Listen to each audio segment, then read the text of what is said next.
നമ്മൾ ആരും ഉമ്മാനെ വാപ്പാനെ അടിച്ചിറക്കത്തൊന്നുമില്ല. പക്ഷെ നമ്മൾ എന്ത് ചെയ്യും? നല്ലതുപോലെ വേദനിപ്പിക്കവരെ.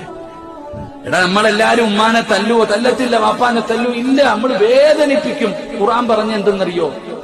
ഖുർആൻ പറഞ്ഞത് ഉമ്മാനെ തല്ലരുതെന്നല്ല, ഉമ്മാനെ കൊല്ലരുതെന്നല്ല. അള്ളാഹ് പറഞ്ഞ എന്തെന്നറിയോ?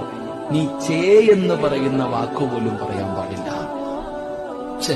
എന്നുപോലും എന്തെങ്കിലും ഒന്ന് കാണുമ്പോ ഛേ എന്ന് പറയത്തില്ലേ, ആ ഒരു വാക്കുപോലും നീ നിന്റെ ഉമ്മാനെയും ഉപ്പാനെയും നീ പറയരുത്. ഇന്ന് വിളിക്കണ എങ്ങനെ? ഉമ്മാനെ കിളവിയെന്ന്. മക്കളിന്ന് ഉമ്മാനെ വിളിക്കുന്ന എങ്ങനെ? കിളവൻ, കിളവി. ആ ഉമ്മയെ കണ്ണുനീര് കുടിപ്പിക്കുന്നവൻ രക്ഷപ്പെടുവോ സഹോദര? ഉമ്മാടെ വാക്കുമതി സഹോദര.